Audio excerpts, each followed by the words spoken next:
कहीं से भी बस पैसा आ जाए, मुझे और कुछ नहीं चाहिए। कहीं से मुझे कोई नौकरी दे दे और पैसा आ जाए, सारी प्रॉब्लम्स ठीक हो जाए। तो एसटीडी पीसीओ की शॉप भी बंद हो गई। उसके बाद मैं कई जगह इंटरव्यूज के लिए गया, हर जगह फेल होता चला गया, कुछ समझ नहीं आ रहा था क्या होगा। अब मेरी लाइफ का टर्निंग पॉइंट आया। मैं एक सेमिनार में गया जो एक मल्टी लेवल मार्केटिंग कंपनी का सेमिनार था। अब मेरी एज उस टाइम पे 18 साल थी। मैं सच बताऊं, 3 घंटे का सेमिनार था, मुझे कुछ समझ नहीं आया, सब कुछ मेरे ऊपर से निकल गया। और मुझे एग्जैक्ट याद है आज भी कि मैं कहां बैठा था। आगे से एक ऑडिटोरियम था और मैं यहां से तीसरी सीट पे बैठा हुआ था।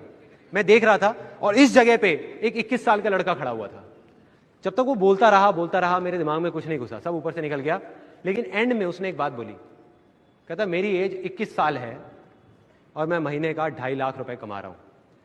उसमें उन्होंने क्या किया होता, उस चेक की बड़ी सी फोटोकॉपी कराई हुई और स्टेज पे खड़े हो गए ऐसे दिखा रहे थे। अब मैं वहां बैठा हुआ जीरो गिन रहा था, 1 2 3 4 5। मेरे दिमाग में आ रहा था, मैंने कहा ये तो सच में कमा रहा है 2.5 लाख रुपए महीने का। मेरे तोते उड़ गए, दिमाग फट गया मेरा। मैंने ये देखा था जिंदगी में कि भैया 10-15 हजार रुपए के लेवल पे पहुंचने में भी सालों लग जाते हैं, और यहां दूसरी तरफ एक लड़का है मेरे जैसा ही जो कह रहा है कि मैं 2.5 लाख रुपए महीने का कमा रहा हूं। और वो 1 सेकंड लगता है, 1 सेकंड, वो सेकंड था मेरी जिंदगी का। अंदर से चीख निकली। मैंने कहा कि अगर ये लड़का कर सकता है जो देखने में बिल्कुल मेरे जैसा है, अरे तो मैं क्यों नहीं कर सकता? मैं क्या कोई दूसरे प्लेनेट से आया हूं? मैं क्यों नहीं कर सकता? अगर इसके लिए आसान है तो मेरे लिए भी आसान है। मैं भी कर सकता हूं, कर सकता हूं। और जैसे ये 2 वर्ड्स आए मेरी लाइफ में, जैसे ही अंदर तक मैंने मान लिया कि सब कुछ आसान है, तो मेरे अंदर चेंजेस आने शुरू हो गए। जहां पहले मैं बोलता था कि अरे मुश्किल है, कुछ नहीं हो सकता, हमारा तो टाइम ही खराब चल रहा है, पता नहीं क्या होगा, मैं बोलने लग गया अरे अब आप देखो मैं क्या करता हूं। अरे 2-2 लाख के चेक तो ऐसे ले आऊंगा, कंपनियां खड़ी कर दूंगा, अभी आप देखते जाओ, अभी आपको पता नहीं है क्या होने वाला है। और सब बोलने लग गए थे कि संदीप तो पागल हो गया है। अब ये एक बहुत मजेदार पॉइंट है, जब भी आपको लोग बोलने लग जाएं कि आप पागल हो गए हो, तो आप समझ जाओगे आप सही ट्रैक पे हो।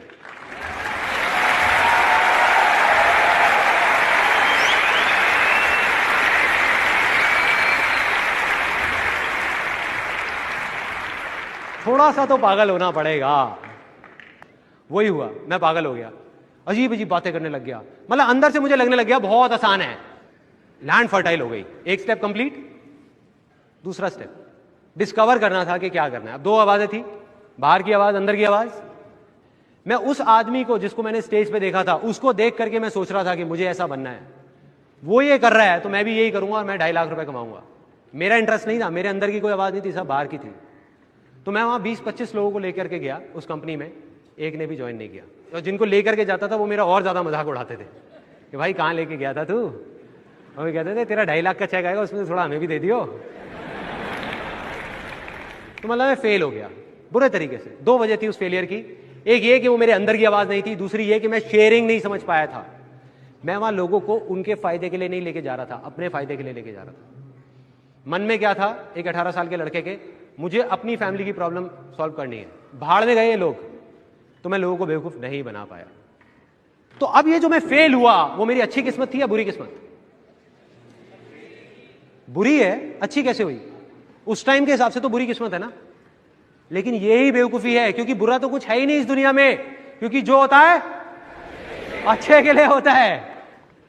Success comes from experience and experience comes from bad experiences. मतलब के सक्सेस है, अगर वो आपके पास आ सकती है तो सिर्फ एक्सपीरियंस से, और एक्सपीरियंस अगर आ सकता है आपके पास, वो आ सकता है खराब एक्सपीरियंसेस से, अच्छे एक्सपीरियंसेस से नहीं। राइट। और वो चीज मुझे समझ आ गई जब उस कंपनी में गया। उसका फायदा ये हुआ, फाइनेंशियली मैं फेल हो गया, लेकिन फायदा ये हुआ बहुत अच्छी अच्छी बातें सुनने को मिली। ये सारी बातें समझ आने लग गई जो मुझे नहीं समझ आती थी, कुछ अलग थी वो बातें, तो वो दिमाग में घुस गई कि हाँ इसका मतलब फेलियर का भी फायदा है। तो मैं उदास नहीं हुआ,